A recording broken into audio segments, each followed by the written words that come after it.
जय श्री कृष्णा दोस्तों। हरि के चैनल पर आपका स्वागत है। तो आज मैं आपको गणगौर पूजा और उसकी व्रत विधि के बारे में बता रही हूँ। गणगौर मुख्य राजस्थान में मनाया जाने वाला एक पर्व है, जिसे हिंदू धर्म में आस्था रखने वाले चैत्र शुक्ल तृतीया को मनाया जाता है। यह विशेष रूप से महिलाएं ही मनाती हैं। इसमें गुप्त रूप से यानी पति को बताए बिना ही विवाहित स्त्रियां उपवास रखती हैं। अविवाहित कन्याएं भी मनोवांछित वर पाने के लिए गणगौर पूजा करती हैं।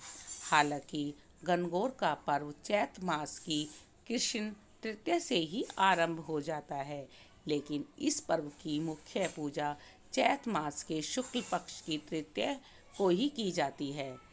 तो इसकी कहानी इस प्रकार से है। एक बार की बात है कि भगवान शिव शंकर और माता पार्वती घूमने के लिए धरती पे आए। उनके साथ में नारद मुनि भी थे। चलते चलते एक गांव में पहुंच गए। उनके आने की खबर पाकर उनकी आवाभगत करने की तैयारियों में जुट गए। कुलीन घरों में स्वादिष्ट भोजन पकने की खुशबू गांव से आने लगी, लेकिन कुलीन स्त्रियां स्वादिष्ट भोजन लेकर पहुंचती इससे पहले ही गरीब परिवार की महिलाएं अपने श्रद्धा सुमन लेकर अर्पित करने पहुंच गईं। माता पार्वती ने उनकी श्रद्धा व भक्ति को देखते हुए सुहाग रस उन पर छिड़क दिया।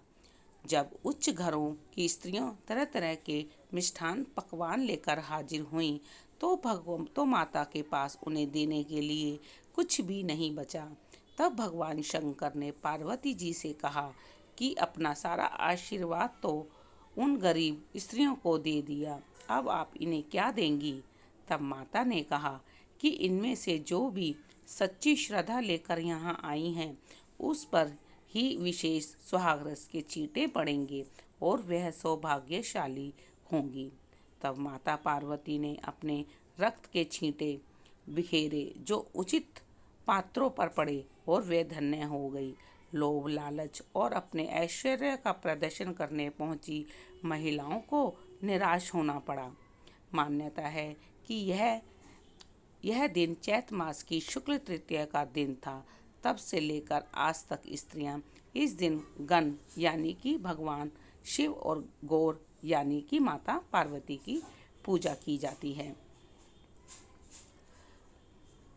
और इसके आगे की कहानी है ये है कि हुआ यूं कि जब माता पार्वती से आशीर्वाद लेकर महिलाएं घरों को लौट आईं, तो माता पार्वती ने भी भगवान शिव से इजाज़त लेकर पास ही स्थित एक नदी के तट पर स्नान किया और बालू से महादेव की मूर्ति स्थापित कर उनका पूजन किया। पूजन के पश्चात बालू के पकवान बनाकर ही भगवान शिव को भोग लगाया। तत्पश्चात प्रदक्षिणा कर तट की मिट्टी का टीका मस्तक पर लगाया और बालू के 2 कणों को प्रसाद रूप में ग्रहण कर भगवान शिव के पास लौट आईं। अब शिव तो सर्वज्ञ थे, जानते तो थे वे सब, पर माता पार्वती को छेड़ने के लिए पूछ लिया कि बहुत देर लगा दी आने में। तब माता ने जवाब देते हुए कहा कि मायके वाले मिल गए थे, उन्हीं के यहाँ इतनी देर लग गई। तब और छेड़ते हुए कहा कि आपके पास तो कुछ भी था भी नहीं, स्नान के पश्चात प्रसाद में क्या लिया। तब माता ने कहा कि भाई व भावज ने दूध भात बना रखा था, उसे ग्रहण कर सीधी आपके पास आई हूँ। अब भगवान शिव ने कहा कि चलो फिर उन्हीं के यहाँ चलते हैं। आपका तो हो गया, लेकिन मेरा भी मन कर गया है कि आपके भाई भावज के यहाँ बने दूध भात का स्वाद चख सकूं। अब माता ने मन ही मन भगवान शिव को याद किया और अपनी लाज रखने की बात कही। नारद सहित तीनों नदी तट की ओर चल दिए। वहां पहुंचकर क्या देखते हैं कि एक आलीशान महल बना हुआ है। वहां उनकी बड़ी आवाभगत होती है और उसके बाद जब वहां से प्रस्थान किया तो कुछ दूर जाकर ही भगवान शिव बोले कि मैं अपनी माला आपके मायके में भूल आया हूँ। माता कहने लगी ठीक है, मैं अभी ले आती हूँ। तब भगवान शिव बोले आप रहने दे, नारद जी ले आएंगे। अब नारद जी चल दिए। उस स्थान पर पहुंचे तो हैरान रह गए कि चारों ओर बियाबान जंगल था, महल का तो नामो निशान तक नहीं था। फिर एक पेड़ पर उन्हें भगवान शिव की रुद्राक्ष की माला दिखाई दी। उसे लेकर वे लौट आए और आकर प्रभु को यह विचित्र वर्णन कह सुनाया। तब भगवान शिव ने बताया कि यह सारी पार्वती की माया थी। वे अपने पूजन को गुप्त रखना चाहती थीं, इसलिए उन्होंने झूठ बोला और अपने सत्य के बल पर यह माया रच दी। यही दिखाने के लिए मैंने तुम्हें वापस भेजा था।